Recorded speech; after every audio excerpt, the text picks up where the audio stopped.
Thank you all very much, and please give a very warm welcome to Edi Rama. I wanted to begin with the beginning, Edi, and actually ask you about your very beginnings. Thank you for having me here. Could you tell us a little bit about this entry into politics and how that happened? It came because during the change of the regime, everything started in the Academy of Arts. And so it took 1 year, from 89 to 90. And during that year, in the Academy of Arts, things moved and created an environment from which then everything blew. And the day of blowing was the 10th anniversary of the death of John Lennon, which was a reason to have the first party, music party, in a public space where people could share forbidden music together. And afterwards, I continued to live between art and politics, not as a politician, but as a citizen that was interested to say. So somehow I became a professional troublemaker. And at that moment, 98, I was given the Minister of Culture job, never thinking of becoming minister. And Ministry of Culture was the first public state building I entered as minister. I never entered before in any state building. You became mayor of Tirana, and that led to an extraordinary project where you decided to basically bring hope to the city through colors. Can you tell us a little bit about this idea? When I became mayor, it was kind of, city with no public space. Everything was occupied. People from within the buildings trying to get more space. So balconies were transformed in additional space of the kitchen. First floors, windows were broken to become doors, and the bedroom became flower shop. People at the time, we lived in a very,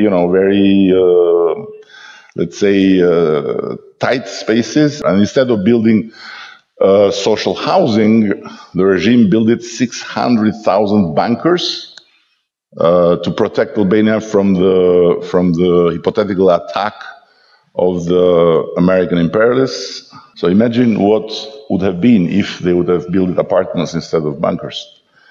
So this was the situation, and I became mayor in that situation. And nobody cared anymore about the outside. Nobody cared anymore how the building would look. What to do with the budget that was nothing point something. I started by painting the buildings. So it came like out of necessity. Many times this has been wrongly, I think, described as aesthetic operation. It was political operation with colors.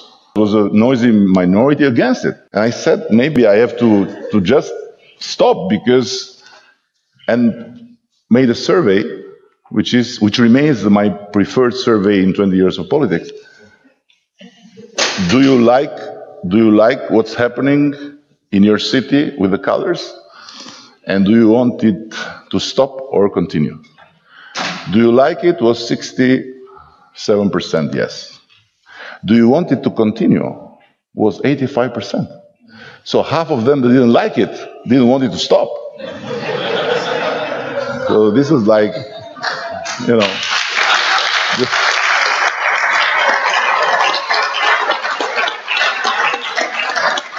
Given the theme of this year's Convoco, we are right already in the middle of the theme, but it would be great to hear a little bit more about his intention and how it evolved over time.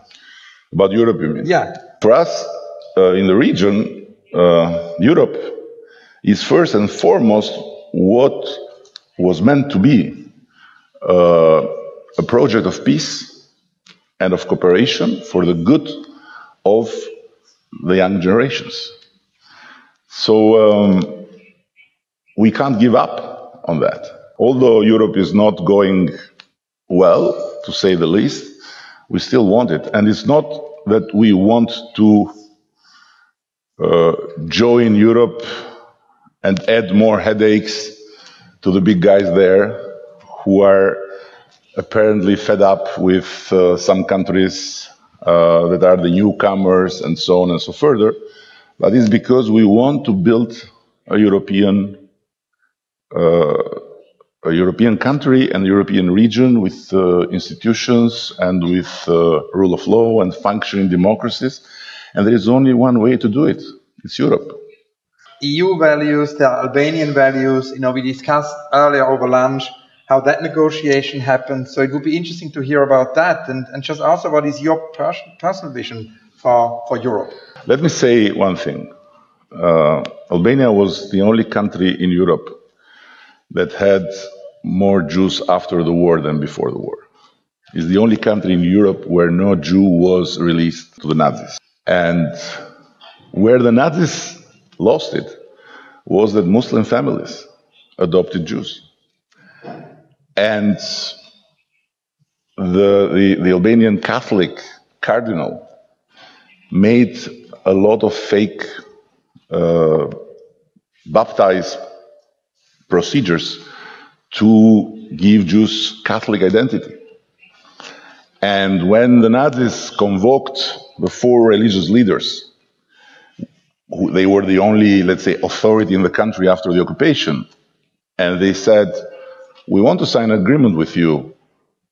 You have to agree that the gold that was transferred to Rome should be taken by us, by the Nazis, and you have to agree that the list of Jews should be given. They signed the gold, not the Jews. Take the gold, forget about the Jews. So, is it a value? I think it's a big value, and I think, the fact that in our little poor country, opening the doors and sheltering people is not something you would put in question, but you just do. I think it's a European value, no?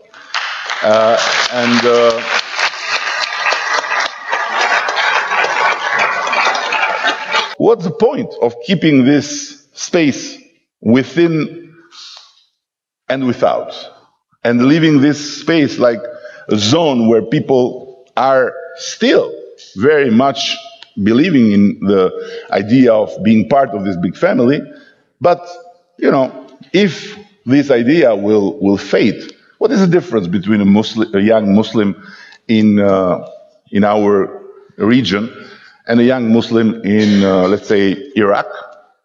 The difference is that our young Muslim has Europe, has the dream, has the perspective, has a way of living and of contributing to the world that is, paved by values and by tradition. The young Muslim in Iraq, where is the perspective?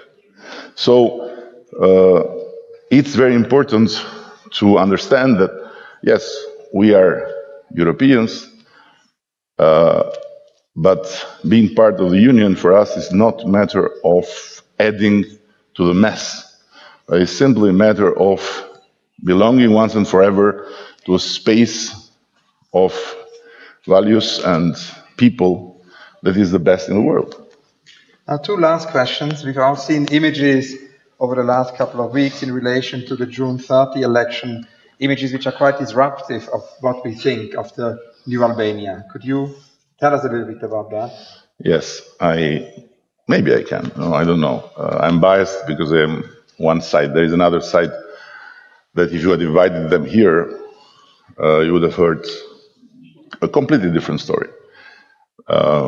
But it's the beauty at the end of living in freedom and democracy, because you have totally different stories sometimes.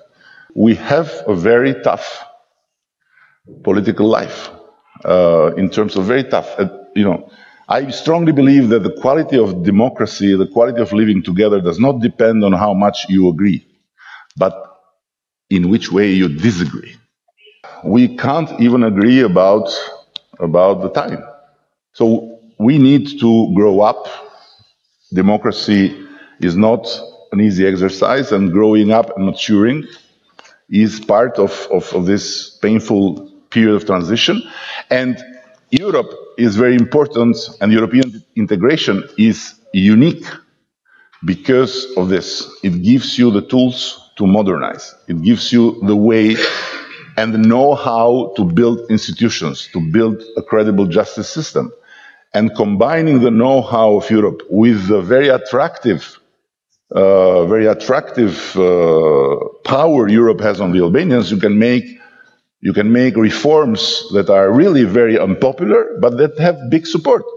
Because people say, yes, okay, this is not nice, but we have to do it because we are Europeans and we want to belong to Europe. In the same time, I don't get it when people in Europe, states or leaders, do not understand that for us the integration process, the journey, is much more important than even the arrival, because through the journey we can modernize, we can create the states we never had in our history, and we can, possess the know-how that Europe has. Now, the journey in politics.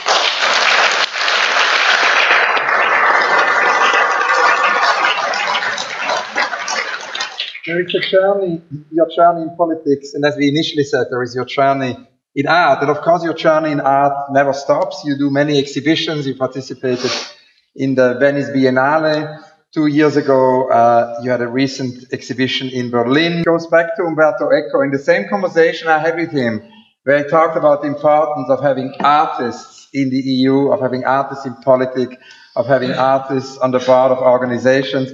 He was also telling me that we need to do something about the disappearance of doodling and handwriting, because he says, in the digital age, less and less people do that. So it's also a protest. I've devoted my entire Instagram to that every day, to keep doodling alive, and also put art in the center of openness and dialogue in Tirana. It would be interesting to hear a little bit about the Center for Openness, and I'm particularly interested to wrap the conversation up here, to hear a little bit about the mushroom, about Carsten Höller's mushroom. Because I think it's a great story.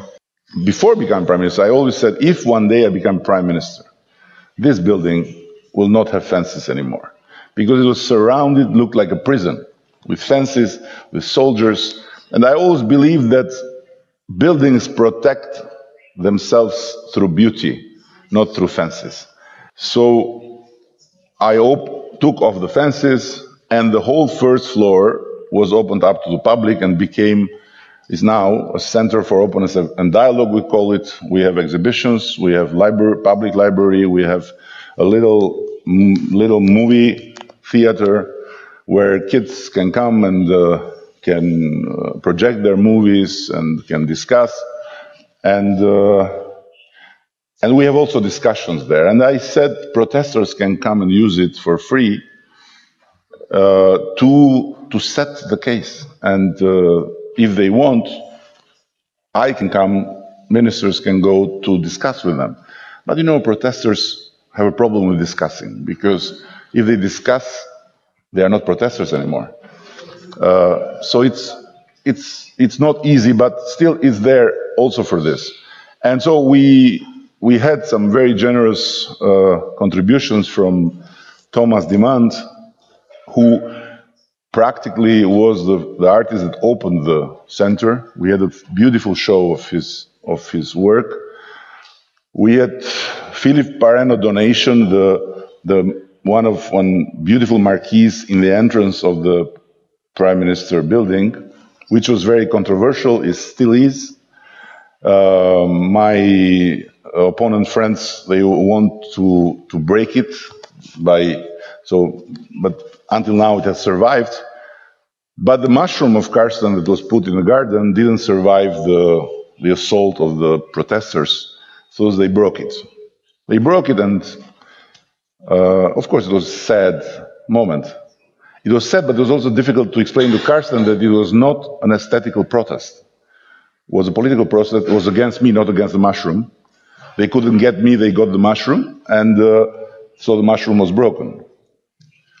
And I was very happy when Carsten called me after a month and said, I have a great idea.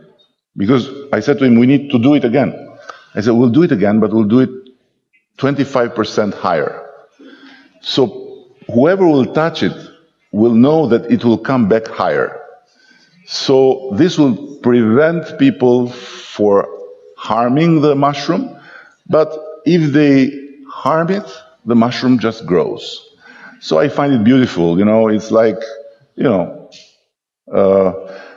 surviving by growing and, you know, and reacting by coming back. So it's a very beautiful idea, and I'm looking forward to have this bigger mushroom now, which may inspire and incite some more protests, but then we'll have it even bigger.